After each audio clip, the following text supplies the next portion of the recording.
Hello there, PN Weekly fans. We're still experimenting with our format, and we appreciate your patience as we work out the best way for us to deliver the kind of show we want to produce. That same consideration is also something we take seriously with our sponsors, making sure we're working with brands and products that are a good fit for our community.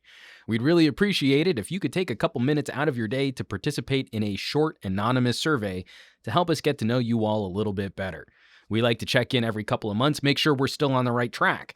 So even if you've completed surveys in the past, it's always helpful for us to see what's going on. So head on over to podsurvey.com/pocketnow, and after completing the survey, you can opt in to a monthly raffle to potentially score yourself a $100 Amazon gift card.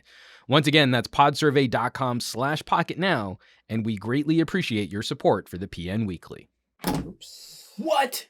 The kickstand. How dare you? Right in front of my mic, too. That's terrible. There's like a little tag on my seat here. I keep bumping it with my foot. Got your topics? Got the topics, got the list, it's there. All right. Well, trying something a little different for this week's podcast. Jules is on vacation, so I had to bring someone on, and was very happy to have the man, the myth, the legend, Mr. TK Bay, and not only to get you on the show, but that we live in the same general proximity. We literally, he lives right. I mean, I used to live pretty close, and I know you called the me area. out on my camera videos. You're like, And I know I picked Lake it up. Balboa. I was watching the show, and I see that he likes to like a lot of his videos in Lake Balboa, and it's a beautiful park. If you ever live in the LA area, to check it out, definitely. But that was just old stomping ground. I ride my bike there. I used to go there with my wife, my kid, and it was just amazing. So it was a natural thing for us to try to meet up, and I was very happy, actually. Thank you very much for asking me to come on. And, here we are. Because I was going to say, like, oh, yeah, we can jump on like a Skype call or a Hangouts. And you're like, none of that stuff's working really well for us right now. Yeah, and then, and yeah, just come on by. You can see all the sparkly lights, and it'll be it's actually really nice. I'm really it's a moment when you meet somebody that you admire, but it's also really nice when you meet somebody you've met many times. So for me, it's very nice. I want to say thank you very much. It is very nice to see how geeky he is, and of all the different, like the doctor's screwdriver right there, right there sitting there. You won't see it because it's behind him, but all the different techs, all the different cameras, and of course the tricorder there. Let me just scan. You seem to be healthy enough for us to do a podcast. So we have a life force. Good. So that's good. We're good. Yeah. Okay. We can do this. Okay. So real quick before we jump in, I do want to send a shout out to my pal on Twitter @FatProduce, Andrew. I mentioned a couple weeks back that I was just kind of cresting into my first anniversary at Pocketnow, and I was talking about like different Star Trek accessories and toys and things that we used to have, and he found my all-time favorite Star Trek mug. It's the one where if you pour hot fluid into it, the bird of prey uncloaks. Uncloaks. Yeah, I can see it. It's starting. You can very faintly see it. And they don't make these anymore, so he found one like an old one from back when I was a kid. And so right now I'm drinking something cold. So the bird of prey is cloaked, which means it's most dangerous. But that, I just wanted to send the thumbs up of glory, because like I was honestly very touched to have someone track one of these things down for me, because it was really like those conversations, like that thing from your childhood that you remembered really loving, like, oh yeah, that was nice. You don't really take that step to like, can I still get one? Exactly. Does it still exist? Sometimes you don't really connect it. It's like you can actually look for it. And I've gone through hunting trips to try to find things from my childhood. Totally. And eBay's your friend, but that's usually not sponsored. Hashtag not sponsored by eBay. I think that should just be a running joke for us. Hashtag not can we get anyone to keep doing those hashtags and like actually share them online? Yeah, I gotta try. Maybe. Give it a shot. Yeah. Who knows? So I want to jump right into some news and some topics. Yes. Have a conversation, because we both have spent a little time with the LG G6. Exactly. Yes. So Jaime was actually going to be running more of the actual proper review stuff for our channel. I did the G6 versus P10 comparison. You did a little mini review, getting to play with the phone. But one of the things that I thought was interesting, because Jaime wrote, and not Jaime, actually, Adam, our editor, Adam Dowd, wrote an editorial about the G6 and how that phone was responsible for changing his mind about bezels. Now, I have not been someone who's ever really been super concerned about bezels. I know a lot of people will look at the front face of a phone, oh guys, like the front face is, you can't even use it because the screen, bezels. And like, that's never really particularly, like if the phone works well, I'm fine. Okay. Like however much picture framing is on the front of the phone hasn't really been a major issue. So with your time with the G6, we have a very traditional flat front face. Exactly. This is a very LG design, and we know Samsung is going to be doing the All curved, kind of an infinity screen thing. Exactly. So I was wondering, what are some of your thoughts in the usability versus the aesthetics? Like, do you think that this is going to be enough for consumers? Is this pretty enough? Or are they going to look at this and then look at the Samsung right next to it at a carrier store and go, oh, but that phone doesn't have any bezels. I need that phone.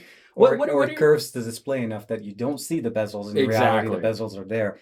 I think LG's done something very, very nice this year. They decided to go away from trying to go from, either what can we do modularity this year? What can we change? Different things. They went with a really solid offering. Bezels for me, I'm kind of in the same boat with you. I'm not big on bezels. I'm not big on the fact that, if I'm looking at a phone, that's the first thing I see. Right. But chins are a big thing for me, which is a lot of people don't so look at no pixel?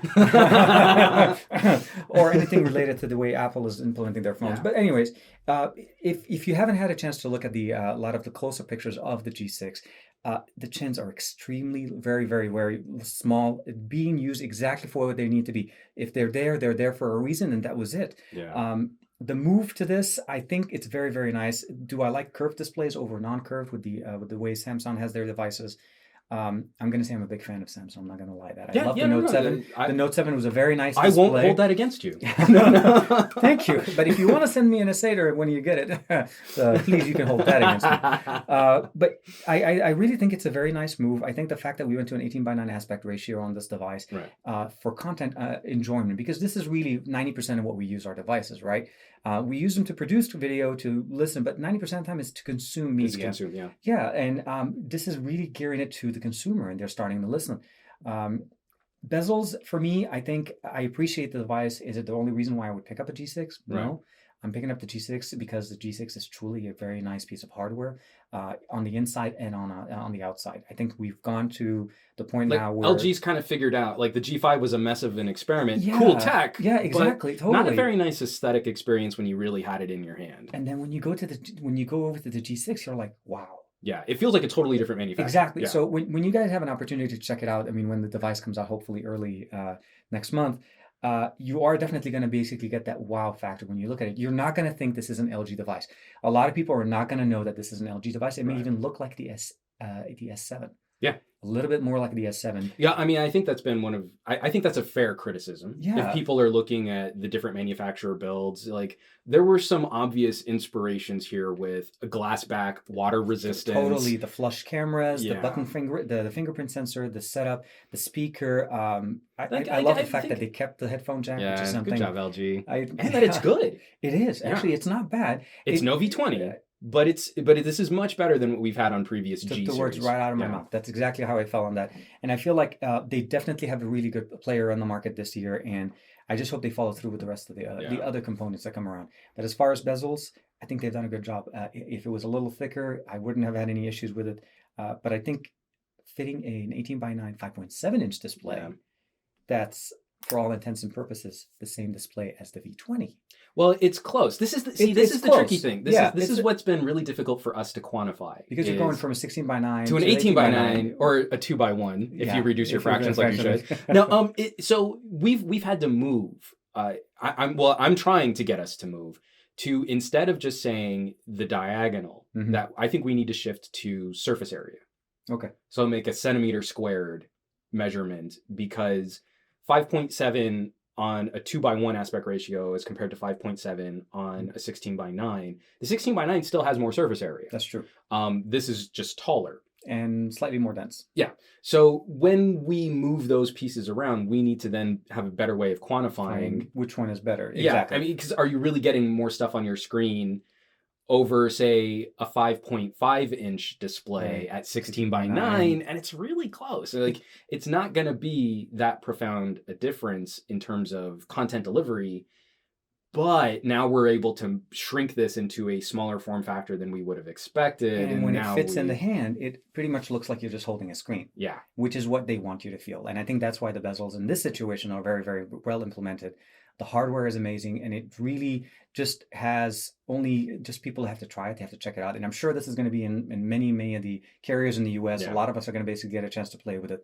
And it's going to be a really good player for them. I think this makes me yearn for the V30. Well, this is a sneak peek. Like It again, is. It's kind of like how the if LG can continue evolving, if LG can continue refining, yeah, I think we'll end up with something even better, and that'll be a third generation product. Hopefully, consumers are taking it more seriously. But the biggest problem with LG, you guys have heard me harp on about this so many times, is whether or not LG can communicate that with consumers, and that's where I actually still have the biggest.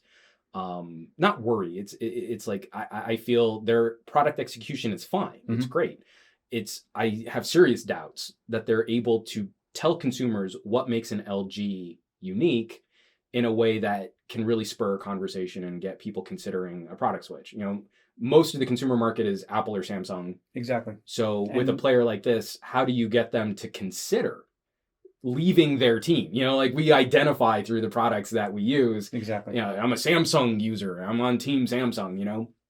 To get someone to consider switching over to an LG, I think is a pretty tall order, but at least if they're continuing to build on this as progress, yes, then I think they have room it's for a good stepping stone from what they had before, and I think it's a good formula, and hopefully they stick to it. Yeah. Right? Because they've had some experimentation over the last few years. That's the one thing. So I definitely would basically say if you haven't had a chance to try it out, check out the G6 when it comes out. It has a lot of nice features. It did lose the removable battery, but in my opinion, and if you were a fan of like the Palm Pre, oh man, it's what I love about like the little edges on the screen, and like whether or not more app developers will really properly, so we don't have pillar boxing exactly and everything. But it's like, oh, see, that's just really pretty, and it's sort of a Battlestar Galactica meets WebOS kind of way. There's a few developers that have already developed apps that will round displays just to give you that mimic. They're basically trying to bring in that little taking away the corners from the display where this is here done by design. And making your normal Android device, seem more like it. And having held this now, because I've got it with a case, and so I've got everything shot for the camera review. Mm-hmm. Even with the nice flat sides on this, I still felt like I wanted a little extra grip because like I'm holding this thing over like freeway overpasses and things like that to get some of the shots. I'm actually holding this now, and for how tall it is, I am a little concerned over Samsung's screen rounding. That it gives you less to tactilely hold on to without interacting with screen either elements. A good case or something like that, or even interacting with the screen inadvertently. Well, and so like palm rejection, touch rejection, things like that. I'm actually now a little bit more concerned over Samsung's strategy going to a 5.8 2x1 display. Again, slightly taller. It's a narrower phone, and rounding the sides, as I've never been the biggest fan of edge devices. That might actually impede the user experience to a small degree. Again, not in any way that I think is really going to affect sales because it looks so cool. I think the look is going to override you have function. A lot of people, if they went with the Edge, they didn't go because it had more function. They went with it because of the look. It looked a lot cooler. It looked a lot cooler. I mean, they did give you the bigger screen with the Edge display at the time. But again, everything having the Edge now, having an S8 just directly that's the standard S8 size on the display, I think it's going to be fine. And with the implementation, at least with the leaks that we've seen, you're right. The bigger display, the fingerprint sensors moving to the back, a whole bunch of different things. So definitely very exciting, and should be a really good comparison when the devices are out. I'm not looking for is like we're gonna have so many S8 versus S7, S8 versus P10, S8 versus G6, exactly. S8 versus iPhone. Oh, Spider's back. He wants to be part of the conversation. He really does. It's a big spider too. So people don't realize like there's like an actual spider season in Los Angeles. Oh, I didn't. Not like scientists go out and say. Like, so coming from New Mexico, like arid mountain desert, there are bugs, but not really. It's very temperate climate. Okay. But like our first year in California, and I don't know, the weather conditions were just perfect for like this spider explosion. Oh, wow. My wife is actually properly arachnophobic, and we would leave our little apartment in West Hollywood, and she would walk out to a gate and like freeze. I'm like, what's wrong? What's going on? She's like trying to walk the dog, and right in front of her face is a golf ball sized spider. Oh, wow. That had built a web that had taken up the width of our doorway. Overnight. to leave the apartment complex overnight. Oh man. It was like, that's a man catcher right Yeah, there. yeah, That's that's right there. a spider with some ambition. Okay. Well, this one seems to be pretty comfortable. Yeah, you know, he's just wants being to be part of chill. the conversation. I'm not the biggest fan, but I don't want to kill him or anything because it's a cool little spider. So we'll We'll let you know what happens. yeah, throughout this podcast, Keep watching. You'll see what happens. Like, if one of us just disappears, like If TK suddenly becomes the host, like you see me like on the floor all cocooned up, then you know what in the most terrifying way possible. And I guess before we walk away from the G6 entirely, we did just get news that we're going to be seeing some pretty decent carrier deals. Yes. I think for the G6, AT&T talking about a BOGO deal, but T-Mobile actually putting out some pricing numbers that look a little bit better. Okay. We might be looking at around $650. That's actually not bad. It's not bad. For this type of hardware, I think it's pretty reasonable considering what you're getting with it. Well, and knowing that we're probably going to see a Samsung, I think over the $700 price point to start. Yeah, at least Is with it the that SA. $699? Yeah. They usually will crest it at that point. They try to stay around that roughly. I actually heard somewhere, if I'm not mistaken, I think Sprint is trying to put a really nice deal with it. Oh, really? Somewhere, and I could be wrong. If I'm wrong, please don't quote me or don't hunt me. Just correct us down in the comments. You don't have to threaten us with physical harm. Yeah. Yeah. Or you don't have to go to Sprint and say. But the But rumors. this jerk on the internet said it was going to be $20 and a half a ham sandwich. Exactly, and then or supposedly you're going to be getting a TV with it, but. Oh yeah, that was one of the deals. Yeah, That's right. It was an Sprint. LG TV. Yeah, exactly. So, and they've done it before. This isn't the first year. They did it last year as Right. well. I think it was the V20 that they they had that. So there's going to be a lot of deals, and I think LG never disappoints. And I think at 650, sweeten it with the pot. I mean, last year the G5 came with the 360 camera. Right. And I love that 360 camera. I found a lot of good things about the G5, but again, LG never disappoints. So if you're looking to try something new, you're looking to actually pick it up from, let's say, AT&T or T-Mobile, or even Sprint, Verizon, I'm sure will have it as well. It's not going to be a disappointing thing. And I think if they price it right, it will break the, a flagship for that price, because I think that's some of the negativity we may have heard in the past.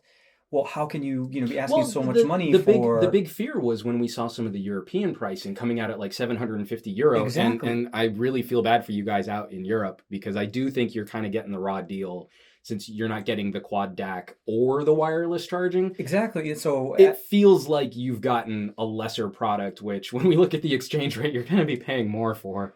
So it worried me. That's when I saw it. But then when I saw some of the leaks, or at least some of the information with AT&T, T-Mobile, hopefully coming up with the 650 range roughly, I think it's a very nice deal. I think it makes a lot more sense at that price. It makes even a bigger idea, or just the fact that they're also separate now, time-wise, with their release, where we had last year, everything was kind of connected. Both them and Samsung are released at around the same time, or announced, released slightly staggered. It's a better implementation. I think gives you the opportunity to play around with it, and they're not bad. I mean, I still have my V20 and I love it. So it's very, very nice. And the G6 holds up. Now, do you think at that, like let's say there's a month in between when consumers can really get their hands on a G6 versus when they can get their hands on an S8. Do you think that's actually going to play into a purchasing decision? Like the window of people who absolutely must have a phone that day, that makes sense. Like maybe I need to have a phone. I could have last year's Samsung, or I could have this year's LG. Exactly. That kind of makes sense to me. But for anyone else who's sort of planning their shop out ahead, maybe because I kind of feel like at a month. I think adding a month, separating them doesn't really help. The only thing that's 2 paychecks for most people. Exactly. And it gives them just a little extra time to save. And if they're waiting for this SA, they're saving up for it. Right. I think last year the opportunity for LG had to shine with the the Note issues that were going around. That's what made LG, and then that was a missed opportunity. I think I would have. I think the only company that picked up on that opportunity was Google. In the United States. I think LG should have doubled down at that point. I think it would have been the first thing they should have done is blast commercials all over the place. Yeah. We have the phablet, we have the device, and then talk about the features, but. And the same thing. I mean, I know a lot of this comes down to strategy, regional manufacturing. Maybe they just didn't even have the units. That's true. They probably didn't have any predictions of how well the device could potentially make that push. Like you put out a ton of ads, and then people go, and you're like, well, we had 2, and they're sold out. Exactly. Like maybe that was a problem. Because I also felt like Huawei was in a similar boat with the Mate 9, where I think they could have made a lot more noise. Because those were the only 2 big, really, true large screen competitors that could have upset the Note. And I think that's perfectly why so many Samsung users went from a Note 7 just back to an S7 Edge. Yeah, and I think it's well also because that was the number one thing they offered as a trade-in. Samsung did a really good job about damage control and did Keeping you in the ecosystem. Exactly, offering the S7 Edge right away. Which actually, if you think about it, they're not that different. They were like, wait, 0.2, 5.5 to 5.7. Well, it's, yeah. I mean, like, you lost out on some of those, like, fun features. No. You lost out on S Pen, you lost out on the iris scanner, and then iris scanner, and basically everything else was about the same. Yeah. But I'm just saying, from a user experience, if you had to kind of settle for while your phone is at the shop kind of thing, you wouldn't have, all the same features. I mean, also the UI wasn't the same. They never upgraded the S7 Edge to the same UI as the Note 7 around the time.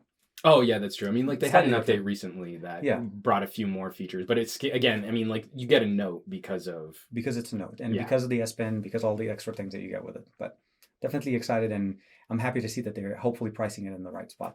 So what do you think would be an LG ad that they could put out that, like, might actually strike up some conversation?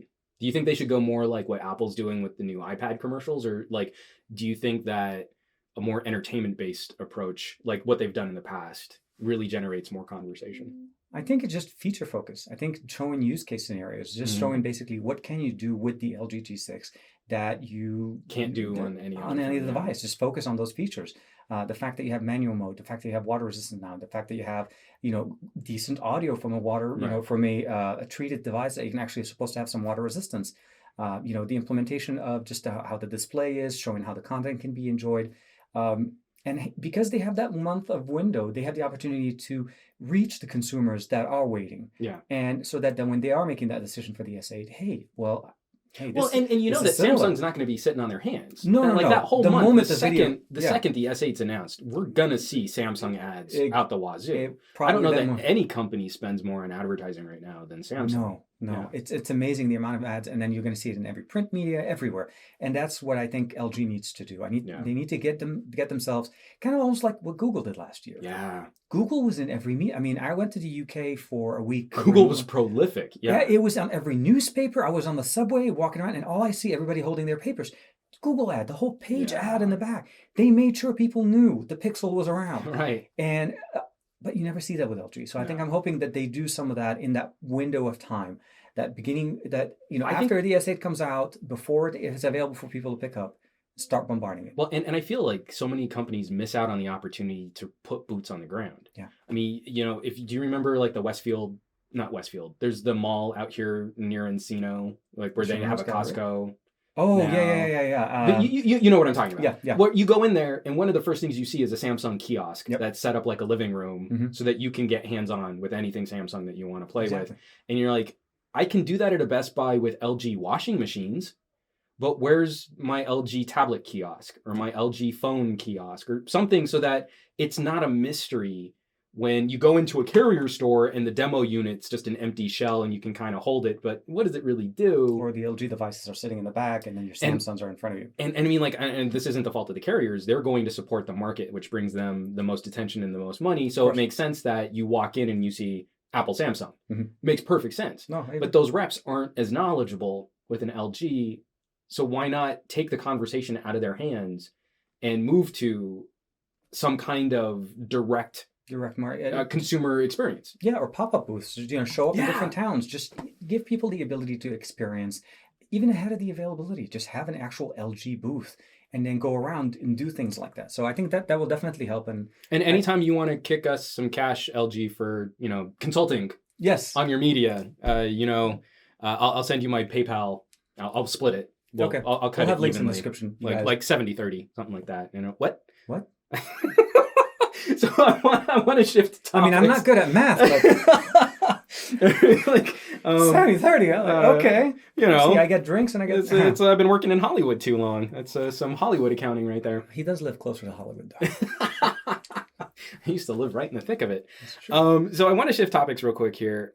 Talk a little bit about some smartwatch stuff, because you're a fan of smartwatches. You're wearing a Frontier. I'm wearing the Frontier, the S3. By far the number one watch I've ever taken me away from the Android Wear ecosystem. I'm excited to see the Android Wear 2.0, and I'm hoping a lot. I have a lot of high hope for it. Have you spent time with the developer preview? Yes, you did the Huawei watch. Yes, right? with the Huawei, the first generation Huawei watch, the first and the second developer preview. buggy, but it was definitely a very nice. A taste It's of a taste of it. But to truly see it fully implemented, fully functional, and especially with the latest update that we received. Now, obviously, first gen is not going to get the same features, but Right. you have actually had the opportunity to Mhm. play with, and he does. I would almost be tempted if I didn't say this. You guys would have just done this and see if you guys could pick which one is it, because there's a lot of aesthetics similarities in the way the Right. design is set up. But how do you like your? How has it been for you? I guess yeah. Okay, so for the watch, for the Huawei watch, I've been liking it a lot better than I thought I would, Okay. especially once I got rid of the absolutely terrible strap. I just noticed. Yes, yes. So actually, if you grab it, that little plastic package right here, Yeah. not this podcast not sponsored by Barton watch bands. Hashtag not sponsored. Barton, the watch band for discerning sport band customers. That's not their slogan at all. I just kind of made that. We just made it up. This feels so much nicer. I hated the plasticky, rubbery strap that came with this watch. Yeah. When we were in the press briefing, they were talking about like it's the body's thermoplastic. That sounds terrible. That sounds like something you wouldn't want to wear on your wrist. Nice. But actually putting it on my wrist, this still isn't my style. Okay. If I'm going to wear something kind of plasticky, I like that Swatch watch pebble Okay. feel if I'm jeans and a hoodie, Yeah, right? yeah. I like that better. This is a little bit bigger, a little bit bolder than what I would normally wear, and it doesn't dress up. Yes. So if I wear this with a button-up shirt, it looks wrong. It didn't hold. They didn't carry the Gen 1's aesthetics, which is what they focused. It was like 90% what why all you of bought us it. were. Yeah, That was the reason why I bought it. Huawei actually made a compelling argument for style. Exactly. Of all companies, yeah. And I, to this day, I mean, I still have it. I love I Mhm. love it. And what I like about the fact is that I think we're probably getting to the point where I think we're starting to have the watches become more stylish. Yeah. You can actually have a couple of watches. You don't have to have one or the other. And I would make that I'm case. totally the poster child for that right now. On my device on this V20, right, I have Android Wear and the Gear Manager installed. And I switch between the two. When I wake up in the morning, if I need to wear something that I need to dress up for, my Huawei watch gets on, I move out. So nothing's wrong with this, but so I now have a Spectrum. If okay. you'll pardon. So yeah. the Pebble is still my daily like jeans and a hoodie. Yeah. I don't have to worry about the battery life. Screen's great in Exactly. sunlight, but you know, it's a funky plastic little watch. And then this is sort of the tier just above that where it's a little bit more rugged. Yep. The always on heart rate monitor, Yes, I think is one of the biggest features, because if you have heart rate tracking after using the Huawei Fit for a little while, having that data is actually a huge benefit over just a step count. Yep, definitely. Where I can really see what my activity levels were for the day. So this is sort of now in that up from Swatch watch, but not nice. And then I've got my Huawei watch when I want to go sort of dress up casual. Mm-hmm. And then from there, I've got a Skagen. So the Skagen Connected, which is just an analog watch face with that little arm that gives you notifications and through vibrations. And that's like if I've got to dress it up and like actually button a shirt. Kind of rare in California. We don't dress nice. No, not really. I mean, two grown men in fun t-shirts. Exactly. Couldn't be bothered to show up for this podcast looking nicer. I will absolutely drink to that. So that's now the spread is like, I can climb to a different tier depending on where I'm at. And so those are the four that always have to be installed. Yes. So, two Android Wear, Pebble OS, and then the Skagen Connected, and every watch that's the age that we're in. And it's no longer just really one smartwatch. But at least looking at the way that Huawei came around with this watch, I think it's a very good, strong implementation of the watch. I would have wished that they would have come up. I mean, we may still see a different design of this. I mean, they did it last year. I don't think so. Well, remember, last year they had 3 different models of the watch. There was the for her watch. But I think their big play right now is that split between if you want something more fitness trackery, you don't even get the watch, you get the Fit. Yeah. And then you've got the Huawei Watch 2, which is a bit more rugged. And then you have the Huawei Watch 2 Classic or whatever it's called. Yeah. If you want something that looks a little nicer. I don't know that they're going to return to something that's as Movado styled, elegant as the original Huawei watch. It would make me happy. That would be. I think it would make a lot of people, especially the original early adopters of the original Huawei watch when they came out. That was by far the number one, and to this day, the watch. Great build, great hardware. The software, hopefully, at some point. I don't know when. Well, although they're saying maybe by the end of this month. So I think you guys picked up on the same tweet that I saw from the German side. Yeah. They're promising by the end of this month, which again, if you've ever had an opportunity to play around with the early preview, it's going to be basically what you're expecting from it, but just more solid and actual full version of it. No issues, no crashing apps, notifications coming up the right way. So it's basic functionality yeah, for a smartwatch. software. But the second preview was a lot better than the original. No, I mean, and yeah, the most recent, like there was like one little baby bump preview update, and again, it's functional enough for you to get a taste of what's to come. But So I mean, it has definitely actually excited. been fun using Android Wear 2. I think it fixes a lot of my issues with Android Wear. Mhm. A bunch of dumb little things. Okay. I really wish Android Wear had a leash feature. Oh, at the moment you disconnect Bluetooth. Yeah. So the first 2 days that I had this, I left LTE on Mhm. because this is the LTE enabled version, and I did pop in a SIM. Yep. Connected to AT&T. The watch never alerts you when you're using mobile data. Oh, that's right. That's right. I forgot about that. In the US, mobile devices, especially wearables, have Yeah. less data than our smartphones. Yeah. Even if you have unlimited, it's not the same. It's not the same. So you have a bucket of connected device data that you can interact with. And I just want to know, When are you on what? yeah. So, if I transfer to Wi-Fi, that's a little less precious. That's free still. But if I transfer to LTE, that could have an impact on my bill. Mhm. And then also, it would be a notification to tell me you're farther away from your phone than you might think you are. And you don't have it on you. And so for my Pebble, I mean, like as soon as that Bluetooth connection drops, I get a little pulse to my wrist, and I see, and it says Bluetooth disconnected. The Gear S3 does that too. automatically, and it tells you right away.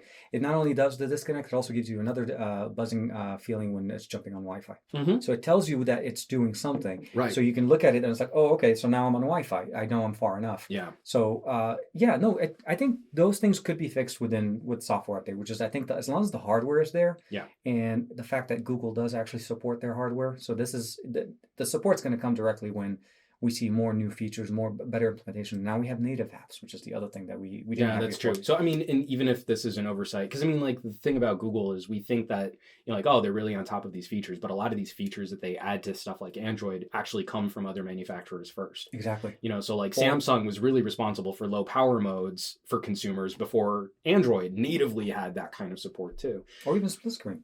Even the fact that running multi-apps on a display, Samsung had it for years before Android decided or Google decided to actually bake it in. So now with native apps, I'm kind of hoping that someone will write, please someone take this idea and I will happily pay up to $4.99 for this feature. I mean, this is how much it bothers me. Though. Yeah. No, over $5, you're dead to me. No. But $350 device, but but I more won't, than $5. But I won't spend 99 cents on an app. That's a different discussion. But if someone will maybe even just write a little third-party plugin, like as soon as I detect that the Bluetooth connection's off, I'm just going to give you a little alert. Would be epic. Like it would totally fix one of those issues for me. But on the whole, like I'm liking this a lot better than I thought I would. But I will definitely say this is not my style. So once I'm done with the review period, or once I get another Android Wear 2.0 product, like I might even just go back to the original Huawei watch as more of my Android Wear daily driver when it gets the official update. I really think, and tell me what you think about this, I really think that the biggest problem with the Huawei watch was, with the Huawei Watch 2, is that they called it the 2. That the Huawei watch was so well received that if you call something the 2, you expect a sequel to that. And I think they tied it as a sequel, and I don't think it's not really a 2. I think it's intended to be more of a successor, really, to the original device. It's a new implementation. It's a new device. It's a new approach. It's a support. It's supposed to give you that ruggedness that you're looking for from a smartwatch, but it's also supposed to give you, all the Android Wear 2.0, where the original one it really focused on being stylish. Yeah. Functionalities came and you kept getting updates. You were able to, you had a speakerphone that they activated later on that you didn't have at launch. That was a surprise to many people. But the fact of the matter is that they kept working at it. And I think that was the main benefit. What I do have is that, Android Wear 2.0 coming down here with a watch that's called the Huawei Watch 2. It sets the expectation in the wrong direction. Yeah. I think that's really what it's going to be. It's something that you want to keep in mind. It's a sequel to what they wanted to introduce as a Huawei watch, but it's not the successor. So it's a separate. To take that idea and sort of walk away from Huawei and talk about the other watch that was making a lot of news this week. Okay. We saw the Tag Heuer event. Yes. Yes. So again, sort of straying to a different tier or different end of the market. Different entirely, yeah. A different approach to it. $1,600 system. Yes. For a smartwatch. What were your sort of first impressions on that? Like, do you think that this is... Because we recently shot a show on his channel, so I hope you go and check out TK's channel. Please, make sure. We were talking a little bit about really expensive iPhones and fashion and style and branding and things like that too. Do you think a reputable company with that kind of lifestyle awareness, Tag Heuer is owned by Louis Vuitton, so already you're talking about a demographic of people who will spend multiple thousands of dollars on purses. They're already invested in the ecosystem. In that representation of their personal style and aesthetic. Yes. Do you think that this elevates the smartwatch, or do you think that this cheapens the Tag Heuer brand? I think it actually does elevate the smartwatch in a certain aspect. It gives it just the flexibility. I mean, the moment you say the word modularity to any tech person, that just flares up like, yes, give me modularity. I want modularity. This is like, taking everything I love about my PC into a mobile device. I think it's giving us the options. I think providing us the ability to basically customize and make the experience our own. Right. Is it for everybody? I don't think. I think that's really where you kind of let in with. It's really meant to people that want that as part of their life. They want to basically have that brand in their life, the ability to customize it to that level. Now, does it mean it's going to reduce the value of Android Wear? I think it's only going to expose other people to it. Well, because I don't think any move like this, like when Fossil announced that they were doing that, I don't think anything like this, we're in danger of diluting Android Wear. Exactly. I think Android Wear had the problem of, what do you wear on your person? And that's different than what you can put in your pocket, right? So that's the failure of Google Glass. Yeah. It looked terrible and it was kind of creepy. And I think Google had exactly the wrong idea of who to use as brand ambassadors. Mm-hmm. Like, he's a funny dude, but Scoble in the shower showing off, that's creepy. It instantly makes you think, oh my God, when I'm in the bathroom, people have face cameras automatically, right? So it's the wrong conversation to have. And everybody thought you were filming them whenever you had it on, even though it was clear as day. You have to look at the little prism. You can see if the light is not on, it's not being filmed. Totally. But I couldn't wear my Google Glass for more than like 2 minutes before people's like, "Are you taking pictures? Are you taking pictures?" But you're right. It truly is the way you present it to people. I mean, Android Wear as an ecosystem, we have to also kind of understand Android Wear and the watches. Yeah. Because those are two different things. Totally. It's like saying, "Oh, I like this because Android is better." Well, no, this is a V20. This is an implementation of Android on hardware by a company. This is an interpretation. It's an interpretation, exactly. Android, yeah. It's not the same as the original document that Google released, and it may the Pixel isn't even the same. I know, but the one thing you want to be aware of is what the manufacturers are trying to do is provide us with options to be able to customize and enjoy our Android devices. Android Wear is a very flexible ecosystem. By far, it's the biggest one that's on the market right now, mostly because of the fact that's the one with the most amount of smartwatches. Yeah. Now, there's other types of smartwatches. You can go from actual smartwatches or to the less smart smartwatches, I call it. The ones that try not to be in your face, but more in the background. Sort of like the Activite. There's different watches. The Skagen and Fossil hybrids. Exactly. Like that, They're smartwatches, but they're not trying to be in your face all the time, just enough for you to be able to enjoy your life and still get those things. And that's what I thought was so compelling about Tag Heuer's solution. Yeah. Is you have a screen and then you have a modular piece where it has just an analog watch. It's not a watch face. Exactly. I mean, you actually have a piece of hardware that slots in. And that's the thing. You have a regular watch, and then no one's really calling attention to it. A lot of people were sort of balking at the price. Again, I think for geeks, we're going to have that conversation about bang for buck. Exactly, yes. But I kind of think that brand supports that price. But then the thing I was really sort of drawn to is the notion. I'm not going to buy one of these things. It's not my style either. I like Swatch watches. We were talking about the Pebble just a I know, come on, guys. Right? don't put me on Team Tag Heuer right now. But that once you've made that $1,600 investment, if they've done the modular right, you don't have to make that $1,600 investment ever again. Exactly. You need new watch bands. You need new internals. You want a different analog face. Yeah. You should be able to pop those out. It's kind of like what Aria was trying to be for Project Ara. Ara, sorry, yes. But if you think about it, that was the big selling point of it is you want a new camera, you swap up the camera module. You want a new bigger battery, you take out a camera module, you add another battery module. It was that's I think the one thing people need to understand. It's not just that initial entry point. It's the how much longer can you keep the same hardware And it's like and cameras. keep the same design. Yeah. If you like the first generation, Huawei watch, you can keep the same design and just upgrade the aesthetics. Just Right. give it better hardware, better display. Yeah. So the ideal would be, to me, it's like you're buying into a system. Yes, So once you're on Team Micro Four Thirds and you buy a bunch of lenses, exactly. you don't have to rebuy those lenses just when a new camera body comes Exactly, out. when You the pop new in the new camera body, and sure, that's going to be an expense.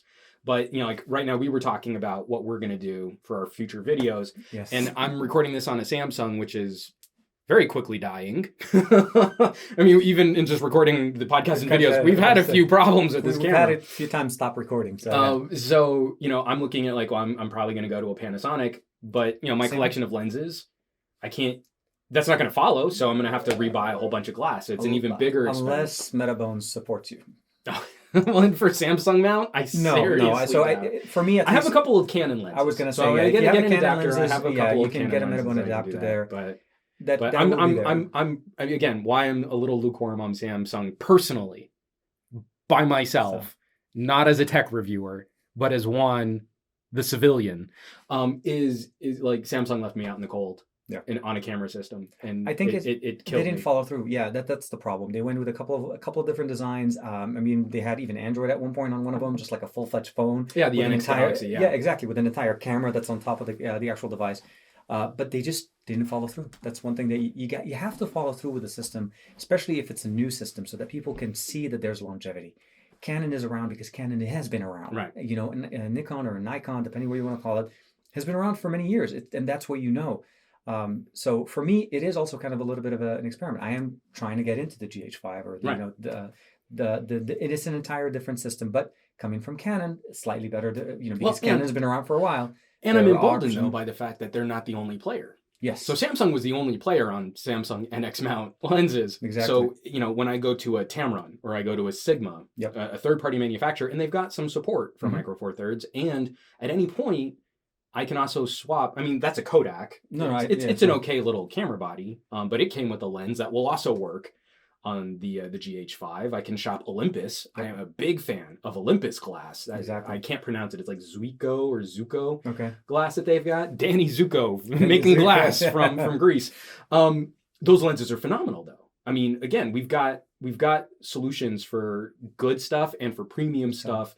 And it's being supported by multiple companies. So I kind of feel like that's my next home. Yes. Is Canon's not giving me the stuff that I want. No, unfortunately. Panasonic is, but I don't have to exist in a Panasonic bubble like I would have if I had switched to like an NX1 Samsung or something. They're flexible enough and they have the market support to actually go through. So I think definitely I'm very excited. I cannot wait till the end of this month for it to actually start shipping out pre-orders. Yeah, I'm not in on the pre-order, so I'm gonna have to wait even just a little bit longer than that. Maybe still raising some funds to get that camera body. B&H, send it over. but and that's very much like Tag Heuer. So no, but that's exactly what it is. It's the ecosystem you have to understand that we're Right. getting into as an Android Wear device. The software will get updated if you're able to fix the hardware concerns that you're having. The ability to customize that, change it, and swap it opens up a whole slew of opportunities. And longevity of customer. Once you have the customer, you have them. So from a company's point of view, they're definitely doing their homework. Once they have you at 1600, you're not going to a Huawei watch at that point. Right. You're going to probably more than likely stick to their brand and then move forward with their hardware. And likely not going to, because it'll feel like a cheap step down, even when we're talking about a $400. Yeah, no, we're not talking about like a $50 or $99 first gen or anything. We're talking about a substantial amount of dollars just for the regular watch. Right. That at launch will be at that much, So we have really good offering. It's exciting to see high-end brands come into it. Yeah. Because you can't do that on the Apple Watch. That's the other thing. Apple's kept it too close. Android is about getting other companies in and giving you the opportunity to choose what you want. And again, I mean, I think to Apple's credit, they have a good conversation about their own brand being a lifestyle brand. $10,000 for a watch with that special the edition with the nice little addition there. It was like there was less gold than I'd if like you had bought to be $10,000 worth of gold. at the pitch meeting for that conversation, and like how they pitched it to the salesman. But I mean, even for like the Apple Watch standard, not the sport version, but the titanium and sapphire version being, what was it, like $599 or something like that to start? I think it was like around $450. But it was somewhere in there. But and then like a steel watch band would have like added it like another $200 to the price. Exactly. But you know, I think Apple is really still the only company that can have that conversation with their consumers. Exactly. Because they've made the transition into a lifestyle brand. So little of their conversation is focused on specs and benchmarks and the tech because, well, it doesn't matter. And legitimately, for a lot of people out there, it really doesn't. But they want their phone to be a conversation piece. They want their MacBook to fit in at the coffee shop. You know, like there's that desire around an aesthetic to complement your personal style, which I think Apple has tapped into beautifully, and which Google really can't. No. But they can reach out to other companies to try and fulfill. So exactly. Like, my wife really wasn't interested in Android Wear until we were walking in the mall. We walked by a Fossil watch shop, and she saw the Q Connected, and like, oh, because it looks just like a Fossil watch, and she likes Fossil watches, you know. So it was like, oh, that makes. I mean, like all of a sudden, you could see it, like it just clicked. Yep. That's something I would want to wear on my person, and it would deliver some functionality that I think is kind of neat. Exactly. But those two had to go hand in hand. And even though she really liked the Asus, the first Zen watch. Oh, the Zen watch. Okay, I was gonna say not the new one. I haven't played with the new Zen watch yet, and she kind of liked the Huawei watch, but it was a little too chunky for her tastes. And the Marshall's kind of a bolder watch, but it didn't feel as fat. You know, it's not that hard Oreo disc. It's a little bit more watch shaped. So that made, all of a sudden, everything sort of fell in place and she got it. That made sense to her then. You know, kind of circling back to that idea of, you know, keeping a consumer base. Once they're in your ecosystem, you're more likely to keep them. This is a really interesting news article that we published a story on Pocketnow. And this is about Apple, actually. Oh. And so Apple's sort of rest of the world strategy. You know, I think Apple has won some very significant victories in North America, obviously. Yeah, of course. Being sort of like a very high profile brand. Having some trouble in China. Like we're actually seeing some of their the pie graph, the pie chart of who's using what operating systems at Apple we're seeing a little decay in their user base in China. I was wondering what your thoughts were on that, because I think Apple's strategy is actually the biggest factor, because we're watching China develop a very robust middle class. Yep. We're seeing tremendous economic growth for a lot of regions in China, but it doesn't seem like Apple's hardware strategy is really commensurate to that kind of economic growth. I think they're still trying to sell like the hand-me-downs. Yes, and it's also they don't have home court advantage. I mean, we're talking you know, backyard to Samsung, LG, Huawei, all the other big players that have been there for years. I was gonna say away from the Korean manufacturers, Oppo, yeah, Xiaomi. no, exactly. Or even you get the OnePlus or any of the other areas. ZTE, exactly, the Axon brand. I think the perception of Apple in the U.S. is. And you can, and this is just my opinion, but based on experience, right away. So we're done. Thank you. All right. Thank you for watching, and tune in next week. From what I've seen over traveling to, I've gone to Europe, I've gone to China, and I've gone to like Germany, France, and so on. And it depends on the market where you are, and depends on the adoptability of Apple products and the way you're marketing it. Samsung, price-wise, is always going to be cheaper than an Apple product outside of the U.S. Apple. Obviously, there's export fees, there's different importing. And then again, the home court advantage, they're not playing. I mean, they may have been manufactured in China, but they're not being made for the Chinese population. So, and especially with that manufacturing expertise being used to inform numerous clones. Yeah, no, exactly. And so I've gone to Hong Kong in the past as well. I've gone to China, and there's a multitude of clones of Apple devices on the market. They're the land of clones. Apple has a harder game plan there, and they need to change. They need to adapt to that market. Losing market share should be the incentive that they need to actually kind of, let's start think about it. Maybe not go in there with $1,000 phone for that market right away. It's an emerging market. It's growing, but that means 90% or a good number of the consumers that you're trying to target are not the 1%. They're going to be the ones that are suddenly, and sorry for destroying nothing falling. Nope. No, we're good. Optimus is good. It's not going to be the ones that are going to be basically wanting to shell out that much Right. money. So I mean, we're obviously running into conflicts. Apple needs to maintain a certain profit margin. That's Of just course. Apple in a nutshell. No. Yes. But to do that, and we're talking about those emerging markets, and then they're fighting Oppo, Xiaomi, Huawei on their home turf. Can you satisfy that market with an iPhone SE? That's what I'm saying. It's not Like, it's not the same game. They have a higher standard. They have a much higher expectation because Xiaomi and as well as Oppo or even Huawei yeah. has been around for many years, and not only that, have been releasing phone after phone. I mean, they flooded the market. They get more phones than we have enough time to even know what to do with. Right. And I just got another email from Oppo, like, "Hey, we've got another F3," and you're like, so Oppo's coming up with it. There's Zoppo in there. There's a whole bunch of other manufacturers that are even third party. So I don't think Apple is going to be worried too much because I don't think that's where their 90% of their bread and butter is coming in right now. Yeah. But they should adapt to the market that they're going with, and maybe not going with the SE as a model, maybe going with the iPhone 6. iPhone 6 still looks pretty good. It still performs pretty well, but target your market. Where it doesn't sell in the U.S., sell it in a different market, and understand that it's going to take time. Do you think they need to come up with like a specific Chinese phone?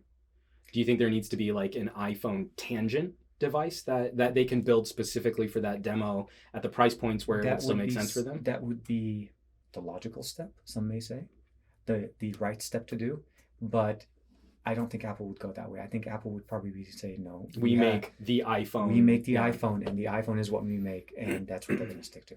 I think that's unfortunately where you have to realize that just means it's going to take time. It's like innovation. You have to come up with it. You have to keep doing it. You have to keep introducing, trying something new. Right. Even if it fails, trying something new to use so that you can find what works.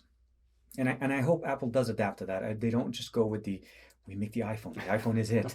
You must, Well, I mean, they've got an opportunity. If all these rumors about iPhone X are any indication that maybe they can satisfy a premium North American market, and that gives them a window to develop a new product where the SE used to live. Yes. So they could come up with something new that they can target, which doesn't feel like a compromise from their traditional line of phones. And we watch the iPhone ecosystem expand from 3 phones to 4. That's true. And so you have wider bookmarks. You've got like an iPhone 7S Fit for the middle, for most of your general first world consumers. You've got a nice iOS entry, which is like premium mid-range for everybody else. Pretty much. So some way to like you can compete against a Xiaomi, and then you've got like for those people who want to feel like they're exclusive, you've got iPhone X $1,000 phone, something like that. Something like that. I think there's an opportunity there. I really feel like this conversation is running away from Apple in a way that I'm not sure tech fans are really going to be prepared for. Whereas the premium market plateaus, the premium mid-ranger market is already very well saturated, and we've got entry level $200 to $300. I mean, we call them entry level here in North America. But at that $200 to $300 price point, like when you pick up an Honor 6X, like it's not the most durable, but man, that's a good experience. It's amazing battery life. The camera has been definitely upgraded from when we had from the 5X. It's just the 5X was rough. It was the first. Yeah, you got to go through. Gen 1 is always Gen 1, right? There's a reason why they call it first generation. Totally. But, definitely did a lot of good improvement. But you're right. When you pick up a phone like that, you're like, wow, this actually is pretty good for what you paid for it when you say, comparing it to like a $700 or like, $600-$700 phone. So you have to kind of understand that if they do actually end up going with that line, I think that would be a smart move. Probably not in 17. I don't know if maybe 17 would be the year for them to decide to break it up, but it could be around where the iPhone 8 comes out. The iPhone 8 is really where a lot of people are starting to focus on, since, as you know, the S line usually generally means slight bump in what you get from the original one. So the 7 and the 7S just basically goes into just giving you that that nice little spec bump. You'll get a little bit more refinement, maybe better audio, better hardware, but you're still you're still using the original hardware. And then the 8 is where they try to innovate. Yeah. Kind of like how we had the double camera right now. This is the first time they've included it, and it went to the 7 Plus. Well, and surprising that Apple didn't sit on that for like 4 years and then claim they invented it. After the M8 was sort of a weak entry into this sort of dual optic situation. It was a little bit rough. But in the same year that we got a P9, we got the iPhone 7 Plus. Exactly. That's actually, I mean, like, I'm not the biggest Apple fan, obviously. I have to give them kudos for actually being on the pulse. They realized on the roadmap and Surprisingly, Samsung is the only one left at this point without one. Well, I mean, HTC, do they count still? I don't know. You guys Dual tell pixel. us. So they did have that one. Remember with the Well, I mean, they had but one, that was but they for don't have that one. true, have. Like, again, if you leave the party, show up to the party and leave early. Are you really you're at not the party? At the party. That's true. That's true. So HTC, I think, bring back the headphone jack and let's try the cameras again. Oh yes, please HTC. I Why? want Why? my hardware boom sound back. Yes. Why did you take away the headphone jack? I'm really sad with your USB-C strategy. It's not good. It's not needed. It's not needed. That's the problem. It's good audio, which is locked into an HTC phone. But it's what they were known for. It's kind of like your bread and butter. It's like we're known for producing high quality audio, boom sound, stereo speakers. And these companies that like you actually have a reason to talk to consumers about something you do. Yeah, that main differentiator than anyone else, and like objectively speaking. So now the V20 has that, and where's LG in that conversation? You literally have a feature that is better than anyone else's. No competition. Even some of the stuff coming out no this one year. can fight you on this, and you've got Joseph Gordon-Levitt dancing in a subway. I don't need that. So I want to just blitz through a couple quick. Actually, let's switch gears. I have like some apps and stuff here, but I do want to talk about Samsung stuff before I lose you here, because it's already getting a little late in terms of time. You let me know when you absolutely have to bounce. No problem. Want to talk about some Samsung rumors that are coming out. Yes. Camera, which is going to feature an insane burst mode. We saw Sony sort of talking about something similar, and then we can talk about some AI stuff with Bixby. But super slow-mo, 1,000 frame per second burst mode, where you can get, and I'm sure it's probably not going to be, you can record for minutes. No. It'll probably be like what Sony's like a 30 doing. seconds or something, like a very short. Because I think Sony's was capped at something like a second, where you can get that insane bullet time and then you're right back out again. Camera system, is this a make or break feature? Do you think this is gonna get more than just sort of the techie headlines? I think I'm worried that this may end up being with everything in the kitchen sink concept kind of thing. Samsung trying to do the same thing, where they pack so many features into their Nest device, and the only thing that you're going to get out of it is you may not use it, or you may not. Now, if they implement it correctly, and it does come out as smooth as they're saying that it's going to, or potentially be, since it's not out yet. This thing doesn't exist until it's in my hands. Yes, exactly. I'm sure somebody watching this right now, he's like, dude, it totally does it. There's a Samsung rep who won't return my phone calls. Or mine. What happened? Yeah, we used to be pals. A long time ago. Ever since it's used to be friends. That's the Veronica Mars theme song. Anyway, but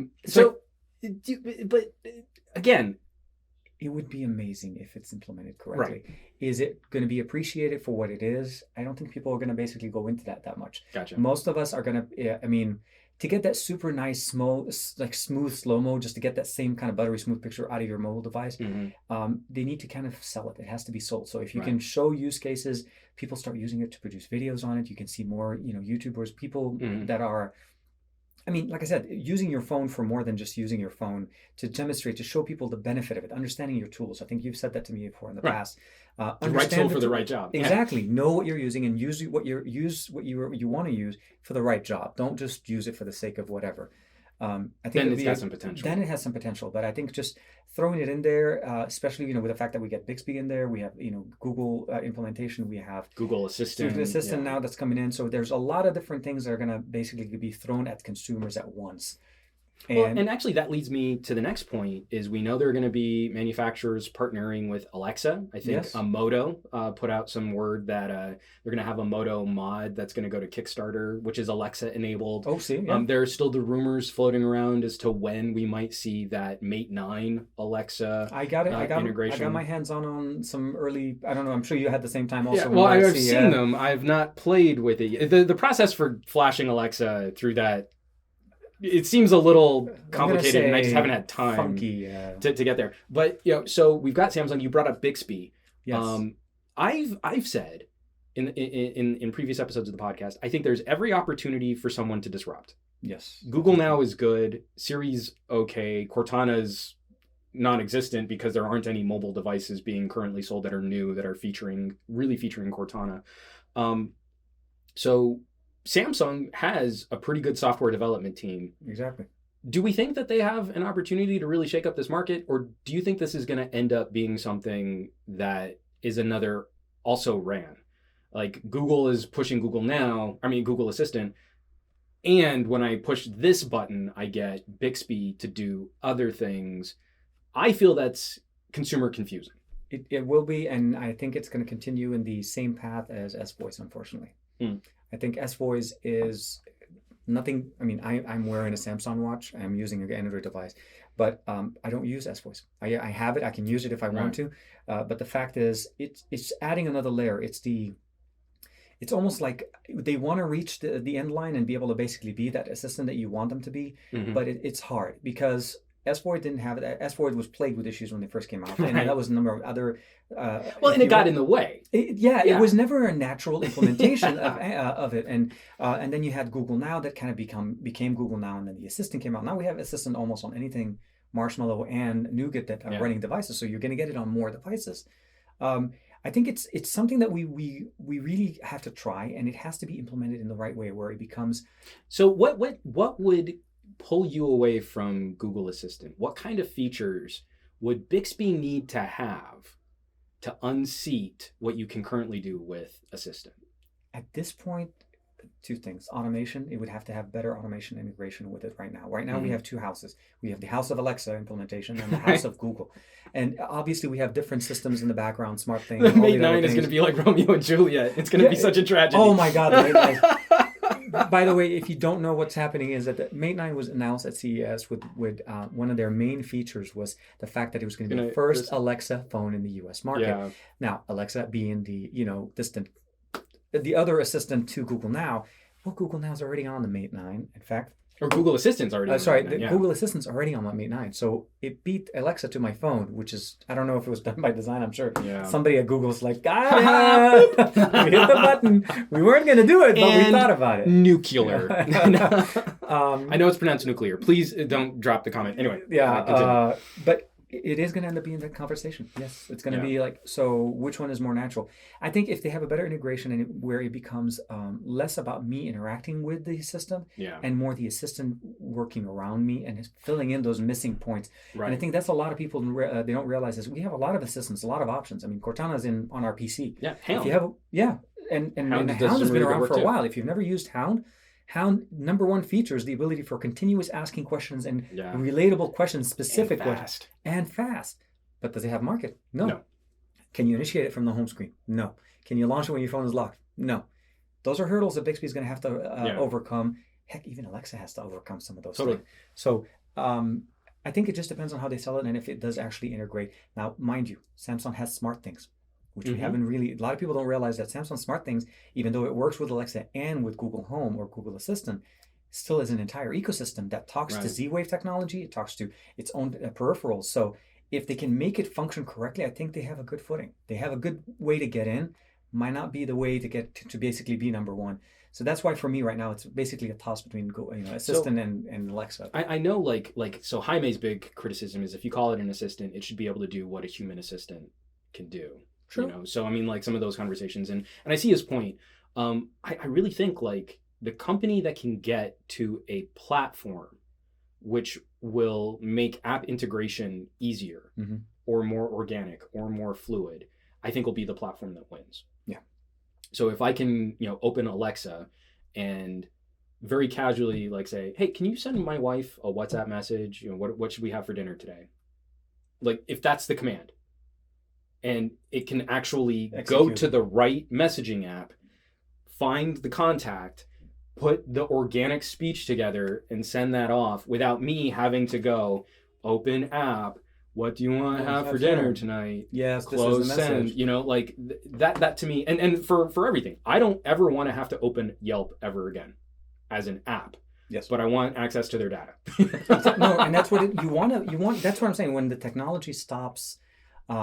And this is just to let you guys know, this is a subject that Juan and I have talked about before. It's not it's not the first time we're discussing it, so you may see similarities between the both of us, and it's something that I think it's as long as they can do it in a way where it doesn't become I got to stop what I'm doing now to do this AI because thing. we already have that problem with the phone in general. Yeah, the phone is already a disruptive exactly, and that's where influence the on Android everything. devices come in. They're trying to basically simplify it, but at the end of the day, you're doing the exact same thing. Okay, Google. You all just had your phone go. Yeah, That's great. Yeah. So to use okay Google as a transition from what we were talking about before. And just for sake of conversation, Alexa. I want to wrap up. We can wrap up this podcast. A piece of news that I found very disappointing in its novelty and its hilarity is Google Area 120. That's the project within Google where Google gives their employees sort of a window of time to experiment with their own side projects. Okay. Under sort of the Google umbrella. I'm way oversimplifying that. It's just a cool aspect of Google as a company. Maybe a subdivision of Google X, maybe. Well, kind of, but I mean, it's also like the expectation, like hard. when they want you to take your own time to work on side projects, and if that leads to something, a product that they can utilize, that's great. And I can't actually remember. There have been other things that have come out of this sort of system, but the app Supersonic Fun Voice Messenger. Another messaging app for Android. What happened coming to Allo? Out soon. Did we just get Allo? We got Allo, but nobody uses Allo. No one uses Allo. Yeah, I was going to say. And we just recently went through all the news. Like, I mean, we've covered this, on Pocketnow, and I didn't want to spend a lot of time in the podcast, but, Hangouts has that official they're going to be a Slack competitor. They're moving Hangouts into corporate, and Allo and Duo are for consumers, but Hangouts for consumers aren't going away just yet. So it's like a 3-tiered strategy, and then you have Messenger for SMS if you don't want to use that with Google Voice and Project Fi. And now, Supersonic Fun Voice Messenger that sounds very. Can you say that 10 times? Supersonic Fun Voice. Failed on the first one. Sorry, voiceover Google. Fail. Yeah. All of my Some Audio Guy followers are laughing at me right now. It's like super fun. Supersonic Fun Voice Messenger. Yes. Supersonic Fun Voice Messenger. Send me a message on super fun. Yeah. Or are you gonna go SFVM me? Yes, that's. Maybe that's what they intended. They said, let's give them the full word and we'll throw the acronym later. No, that doesn't work at all. Because that sounds like San Francisco voicemail me. It's not right. But another voice... Okay, so the idea is like you talk into your phone and it transcribes, and while it's transcribing, it'll also take keywords in your transcription and flip them into emojis. So it's sonic, and it's super, and it's fun, and you use your voice to message people. I mean, your life was missing this, right? You woke up every morning thinking, my emoji. How can I voice longing for voice the right dictate emoji for the emoji? Yeah. Because I mean, like picking emoji is hard. I wonder though. It's like entire conversation. It's like talking. Oh, I should have had it running this whole time. Oh, missed opportunity. Just to see if it would do that. I'm gonna see if I can play it back if the mics will detect like audio playback on nice speakers and see what'll pop up, and maybe I'll cut away and show a little snippet of that. But again, picking an emoji is difficult. Millennials are always complaining about what emoji to use for the situation. This is something you just can't escape, because it's just like talking Barbie back in the 90s. Math is hard. Emojis are hard. They're very hard. What I think is hilarious is like this is getting to like hieroglyphics. Mm-hmm. Like I'm voice communicating with you. We're going backwards in the process, right? I'm voice communicating with you in picture. No, you're not picking the picture. You're letting the AI or the system actually pick it up for you. So hopefully it picks up the right one. You don't end up sending a certain vegetable to somebody. Oh, that's good. It's still by mistake. So that's one of those things I think so. I'm part of it. I'm excited. Not because it's another thing. I'm excited because I think Google is still churning. You're still seeing the experimentation. New The experimentation is the beauty of it. Google has never been afraid to fail in anything, and that's what I'm saying. So that's one thing. That's painfully true. It's painfully true. I've been an adopter of a few of their things. But, Google Wave. Oh man, that's not going to be good. It was beautiful. Oh man, but I do have to say that sometimes they do stick to things that work. I think providing other options that are existent in other things that they offer without discontinuing the other system or even incorporating or putting, because we still have the Google Messenger. The Messenger app is still around. I mean, that's technically for text messaging, but then you have Hangout, and then you have Allo, and then Allo had the assistant in it, and then that would make Allo kind of like super fun and cool. Right. So, but not supersonic fun. No, not supersonic. So when you get supersonic, you definitely want to go to the next level. Yeah. I mean, it was here. I think it's probably going to get integrated into another ecosystem. I think that feature, I mean, speech to text is not new. Translation into emojis. SwiftKey does a pretty good job to try to predict when you're texting, to give you the right emoji for the word. But now, do you feel like there's a conversation about privacy that needs to happen here? Like, have you looked up your voice searches? Oh man, I delete them every once in a while. I have to go in. But you go in, right? And so if you don't know, you can look up your personal Google search data, and it's got all of your voice searches. Every time you use a voice search on your Google Home, your device, anytime you're using Google, it's actually one of their disclaimers when you're putting it. It actually records your audio. If you read your end user licensing agreement. Which I know nobody does. If you ever read that part, you'll realize that it records your audio, and Alexa does the exact same thing. Yeah. Nobody's trying to hide it. Well, it's their bank of like your samples to better. But that's how they recognize better audio detection, better customizable. Like when you refer to something, they kind of understand what you're talking about. So, but an idea like this, the app is probably targeted at a younger demographic. Sort of a fun, hip approach to voice messaging. And don't we find that that's one of the harder conversations to have? I think Snap did a very good job of sort of introducing the concept of disposable communication to a population that was getting really tired of all of their stuff being archived. That was one of the features of Supersonic Tons of Fun. Oh, I don't know. Supersonic Tons of Fun. I think that's what they're trying to say, right? Supersonic Tons of Fun. I think it's supposed to one of its main features was you can it's nuke kind of like they copied storage. Snap. Oh, so maybe this is their Snap the disposable conversation. Your conversation is one time; it disappears after it's done. So maybe this is the way that you can have that kind of conversation about security and privacy without making it homework, without making it like your parents are telling you not to post your selfies. But you're a perfect example. You're in the bathroom. You're trying to send a text. Not to say you should be using your phone then. But do you really want to be talking to your phone in the middle of a conversation? Like, no, I said I'll meet you at 4:00. I'm like, eggplant. What? No! It sent it. Well, TK, thank you so much for joining us. It's always a pleasure to have these conversations. I'm actually very happy, very, very honored to actually finally get a chance to sit down and come and check out the office. It's an amazing office. I'm hoping to have more people over, and especially since you live close enough. Like again, it's just the LA tragedy that if you're outside of the little box, we don't get to see each other as often as people would think that we live as close as we do. Exactly. Yes. So no, definitely very, very honored. Thank you. So where can people find more info on the stuff that you're doing, your YouTube channel, your Twitter, and what kind of videos and commentary can people expect from you in over the next week or two? For me, it's easy to find TK Bay. TKBAY. That's basically who I am. I have my own channel on YouTube. I also do a lot of videos on xdadevelopers.com. You'll probably see me there.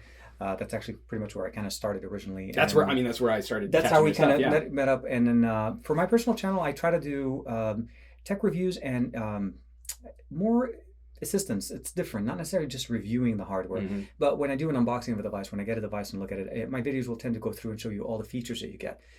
Where you'll have different videos that generally will give you like the, how devices are initially. I try to walk you through and introduce you to the hardware from how I look at it. And I try to give you guys the same experience I have. It's just the excitement and the sheer happiness. So, but I also try to dabble in different things. I do drones, 360 videos, Oh, I saw like what was it, the Herb? And the Irby, yeah. So the Urban Electric Scooter, it's a company based out of Pasadena, reached out to me like last year. And then I met up again with them at CES. So things like that, tech that goes around with you. Definitely go catch that video. Outside of different things. And I was able to enjoy it. They let me borrow it for about a week. I tried to keep it. They wouldn't let me keep it. Well, I need to do a long-term follow-up in a couple months. So you should just let me hold on to it. I think I need about a 6 months trial just to kind of get it out. But it's the tech all around, not necessarily just mobile, even PC related. I show you guys how to edit 360 videos on your PCs, things like that. Right. But I'll give you guys, hopefully, we'll be able to put. And we'll put links to all of his content down below in this video right here. Again, I want to thank you for joining us. As always, folks, another episode of the Pocketnow Weekly has come and gone. I'm probably going to cut away from this point to do the full spiel. But of course, you can always catch us here every week. Pocketnow, YouTube channel, pocketnow.com. You can find us on Twitter, Instagram, Google+, anywhere that there is a place to have tech conversation on the internet. Exactly. As always, thank you so much for everybody who's dropping comments and shouting us out using the PN Weekly hashtag. Much appreciated. And folks, we will catch you all next week.